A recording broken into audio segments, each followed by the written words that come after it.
A Little History of the World, Chapter 26, A New Age. Have you ever come across an old school exercise book or something else you once wrote, and leafing through it been amazed how much you have changed in such a short time? Amazed by your mistakes, but also by the good things you had written? Yet at the time you hadn't noticed that you were changing. Well, the history of the world is just the same. How nice it would be if suddenly heralds were to ride through the streets crying, "Attention, please! A new age is beginning!" But things aren't like that. People change their opinions even without even noticing. And then, all of a sudden, they become aware of it. As you do when you look at your old school books. Then they announce with pride, "We are in a new age!" And they often add, "People used to be so stupid."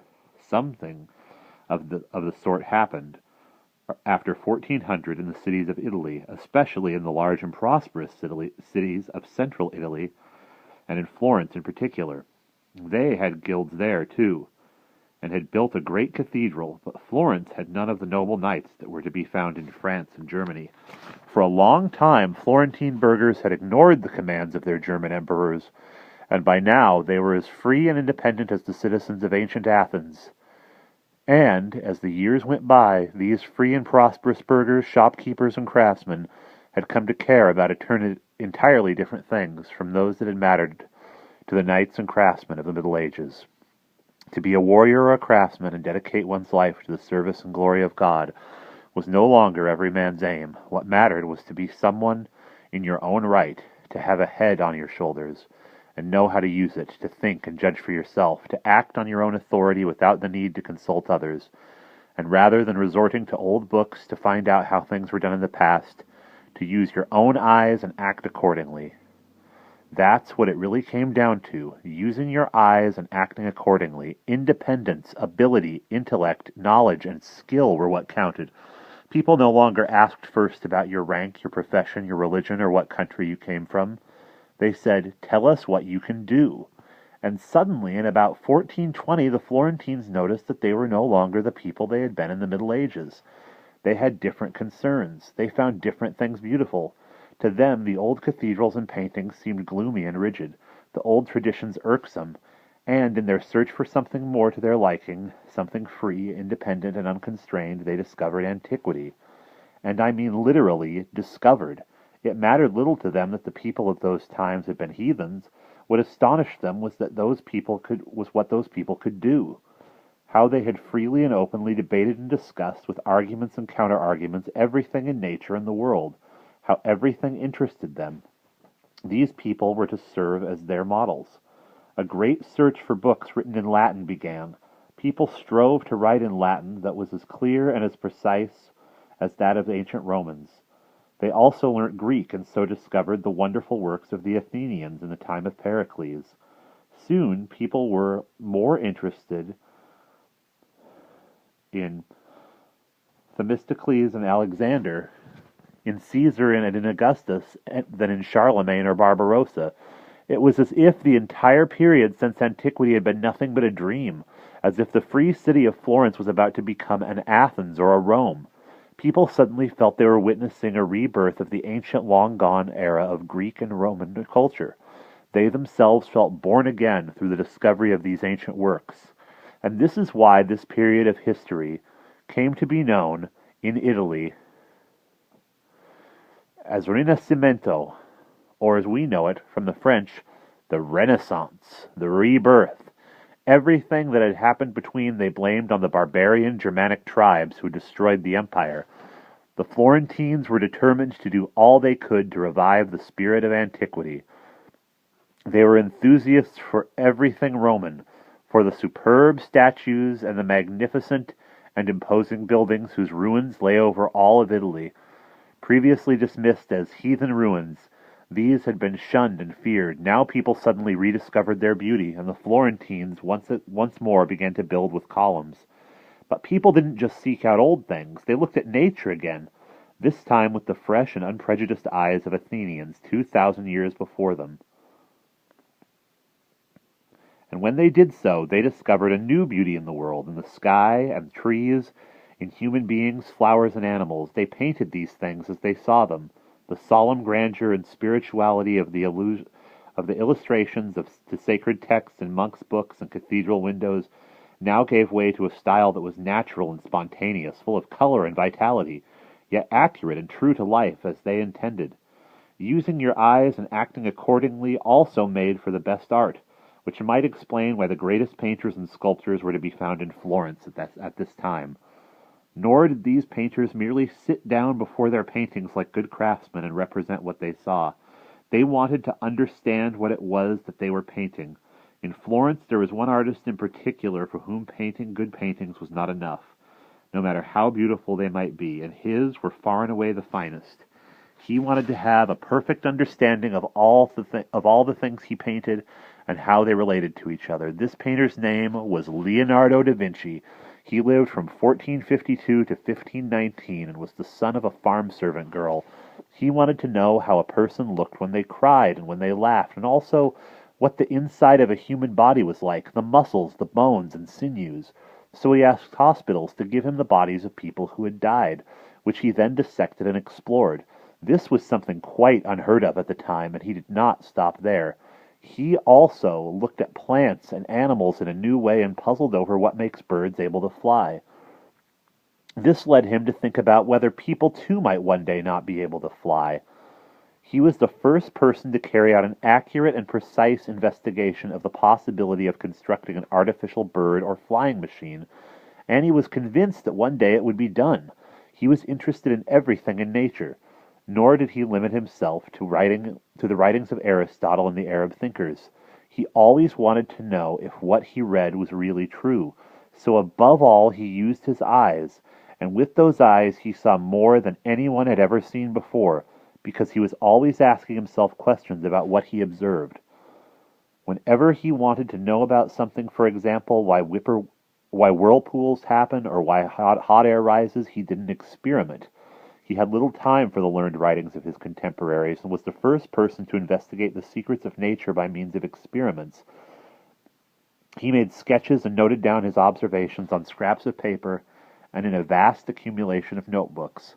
Leafing through his jottings today, one is constantly amazed that a single human being could investigate and analyze so many different things about which nothing was known at the time and few cared to know about.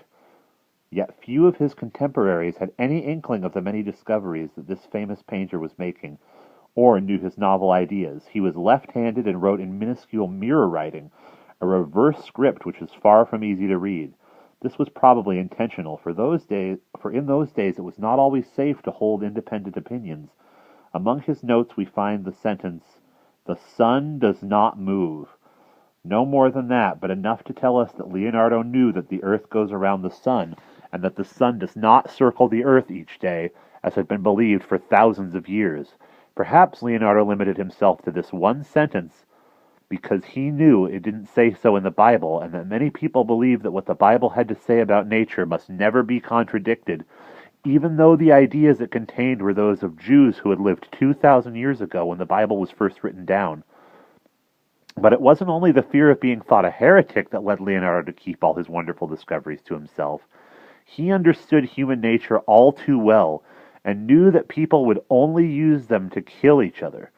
Elsewhere, there is a note in Leonardo's handwriting which reads, "I know how one can stay underwater and survive a long time without food, but I will not publish this or reveal it to anyone, for men are wicked and would use it to kill. Even at the bottom of the sea they would make holes in the hulls of ships and sink them, with all the people in them." Sadly, the inventors who came after him were not all great men like Leonardo da Vinci, and people have long known what he was unwilling to show them. In Leonardo's time there lived in Florence a family that was exceptionally rich and powerful. They were wool merchants and bankers, and their name was Medici.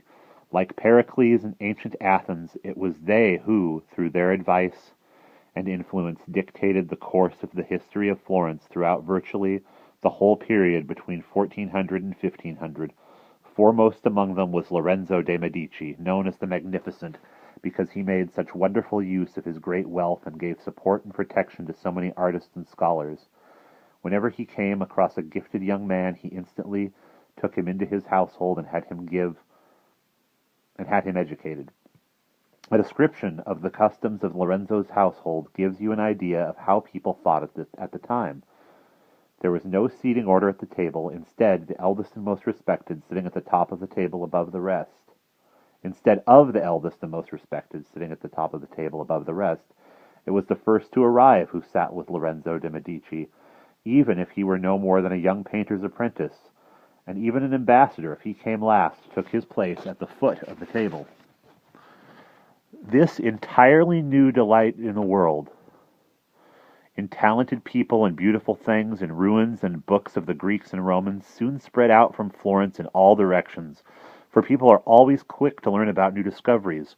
Great artists were summoned to the Pope's court, which was by now once more in Rome, to build palaces and churches in the new style and to adorn them with paintings and statues. This was especially the case when rich prelates from the Medici family became pope. They then brought Italy's greatest artists to Rome, where they created their most important works. To be sure, this totally new way of looking at things did not always sit comfortably with the old piety. Popes of this period were not so much priests and guardians of the souls of Christendom as magnificent princes intent on the conquest of the whole of Italy, who meanwhile lavished colossal sums of money on glorious works of art for their capital city. This sense of rebirth of pagan antiquity gradually spread to the cities of Germany, France, and England. There, too, people began to take an interest in the new ideas and forms and to read the new Latin books. This had become much easier and cheaper since 1450, for in that year a German made a great invention, one no less extraordinary than the invention of letters by the Phoenicians. This was the art of printing. It had long been known in China, and for some decades in Europe, that you could rub black ink on carved wood and then press it on paper. But Gutenberg's invention was different. Instead of printing from whole blocks of wood, he made single letters out of metal which could be lined up and held in a frame, and then printed from as many times as one wished. When the desired number of copies of a page had been made, the frame could be undone and the letters used again in a different order. It was simple and it was cheap, and of course much simpler and much cheaper than when people spent long years laboriously copying books by hand. As Roman and Greek slaves and the monks had had to do. Soon a whole host of printers had sprung up in Germany, Italy, and elsewhere, and printed books, Bibles, and other writings were eagerly brought and read, not just in Europe's cities, but in the countryside as well. However, another invention of the time was to have an even greater impact on the world. This was gunpowder. Once again, the Chinese had probably known about it for a long time, but they mostly used it to make fireworks. It was in Europe from 1300 onward that people began to use it in cannons for shooting at fortresses and men. And before long, soldiers were carrying massive, cumbersome guns in their hands. Bows and arrows were still much faster and more effective. A good English bowman could release 180 arrows in 15 minutes, which was roughly the time it took a soldier to load his thunderbox, set a slow match to the charge, and fire at once. Despite this, guns and cannons were already in evidence during the 100 Years' War, and after 1400 their use became widespread. But such weapons were not for knights. There was nothing chivalrous about firing a bullet into a man's body from a distance. As you know, what knights did was gallop toward one another and try to knock each other out of the saddle. Now, to protect themselves against the bullets, they had to abandon their chainmail in favor of increasingly heavy and solid armor. Dressed in this from top to toe, they looked like iron men and must have been a fearsome sight. But the armor was unbearably hot and impractical, and the knights could hardly move. For this reason, no matter how bravely they fought, they were no longer so intimidating. In 1476, a famous warlike knight and a prince of the Duchy of Burgundy, known as Charles the Bold on account of his fearlessness, led an army of knights in armor to conquer Switzerland. But when they got there, the free peasants and burghers of Merton surprised them, and fighting on foot, simply knocked all the knights off their horses and clubbed them to death. Then they made off with all the magnificent and valuable tents and rugs that the knights had brought with them on their campaign of conquest. You can see these today in Bern, the capital of Switzerland. Switzerland remained free, and the knights had their day. And there we will pause.